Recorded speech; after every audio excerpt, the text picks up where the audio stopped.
All right, so this is going to be a real quick video here. We're going to just take a look at how to use labels effectively within Mullen Hopton Company. So this is how we use labels here. First of all, you can see on the left-hand side, we have projects and resources. Now we touched on projects, always teal. Resources, always gray.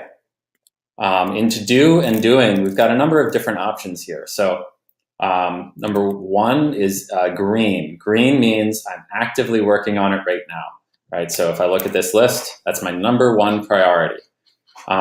Next is really top importance, right? So red is, this is sort of getting urgent. It's hot, but we're not working on it yet. We haven't green lighted my time to work on it yet.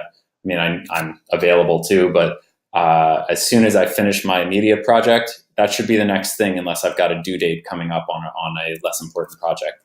So then we go top importance, high importance, medium importance, and low priority. So, or low importance.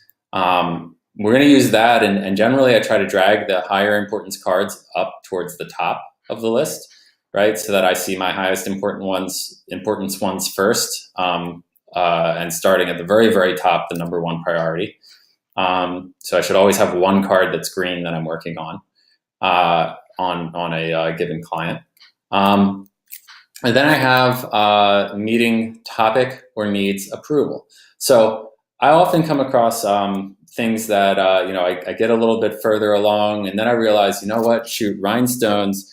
I'm thinking that the dog might actually freak out about rhinestones instead of diamonds. And I don't want to have a long conversation back and forth on comments in here or on email, and I don't have time to stop by the desk.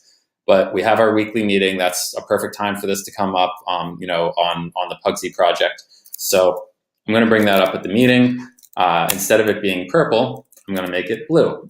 Now I know that this slightly darker blue, really any blue that's not inside of projects and resources, but this darker blue is a signal to me that when I have that meeting, I'm going to want to make sure I bring up that particular issue and raise that. So I'll probably put a note to myself that in the description that says, "Hey, rhinestones, PO Pugsy?" Question mark. So is that going to give us some backlash? And we'll bring it up then. So let's keep going. Needs approval. So that would be, if we're over here, and we've finished inspecting and it's ready for approval, then that would be going on here. Now, once someone inspects the project, they're going to add a little note that says, @RIP, this is inspected and ready for you to get approval. So we'll be able to look at that if we need to, but really anything that's over here is going to be waiting for approval, which really generally you're going to bring up in a meeting anyway. But sometimes you're just going to be waiting on an email back or a phone call back about it. So that's why we have that there. Next up we have, so projects we mentioned. Quickies. So these are ones that are just super fast. If I've got a card that's just like, buy the Amazon thing we picked, right? Which really would kind of go under that other card. So let's just bring this over here and pretend we hadn't done this yet. There we go. This one would be a quickie. This is very fast and simple. Just need to go online and buy it. And so then once that's complete, I can mark done, and I can change it back to the gray because it's finished. And obviously I made sure to check the date off when I completed it as well. We got next up here, revisit on due date. So let's say we had an idea and we said, you know what, let's start doing, let's do the same thing, but for Easter, when people go away for Easter holiday, because people travel to Costa Rica for Easter. So Easter holiday promo discussion. Now I'll still, maybe I'll sign this to myself since I'm creating it.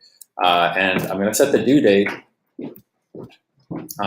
for February so that we have enough time to actually do a promo then, but I don't have to do anything with it in the meantime, right? So then that would go into freezer.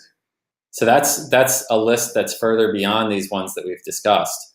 we've got all of these, but then when you have an item that's low priority, let's just say that we have an item that's think about perming Bugsy's hair. So, it's well, let's just say that was going to take us 20 hours of time, and it's something that we need to do. Whoops, there we go. Pressing numbers on my keypad all over the place. Need to do. It's low priority, and I just sit here looking at it, and I'm like, you know what? I'm not going to get to this right away. I have too many other high priorities. Let's just say this list is really filled up, right? Too many other high priorities to deal with this right now. I'm going to bring this to backlog. And if this really isn't going to be handled for a long while, and it's not even something that I want to have in my, as soon as I finish my to-dos, I'm going to go to it, I'll go to freezer. So that's sort of like backlog of backlog, right? That's even further back. That's what those two are. It's to try to keep the board uncluttered and keep the unimportant things off. Now that Easter holiday promo discussion is going to show up in my cards, and I'll show you that my cards view in the next video, because that will pop back up for us, or show up on my radar at that point.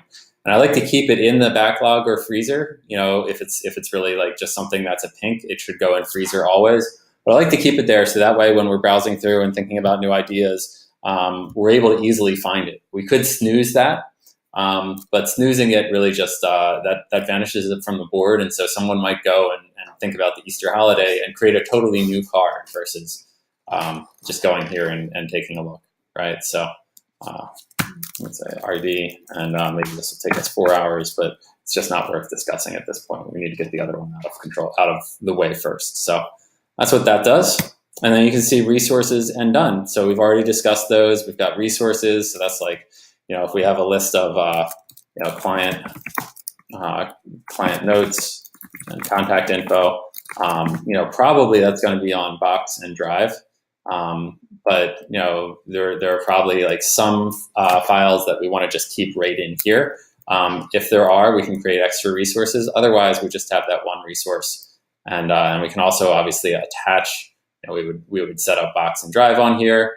And then we could also attach other files to it. We could add a checklist of items. And one of the cool things that you can do in here is in your checklist, let's just say that we have, we want to reference this as part of our resources, right? So we could just say Box Drive and resources.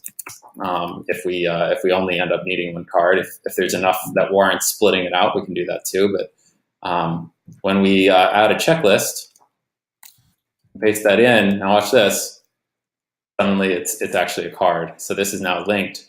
And if I go into here and click on it, there we go, it pulls up the right, keep the card titles short. That's really cool. Now I can click back in my browser. Keep in mind, each click that you make to view a new screen, right? It's not if you drag something to the side, the URL stays the same then, the address of the web, the web address that your browser is on.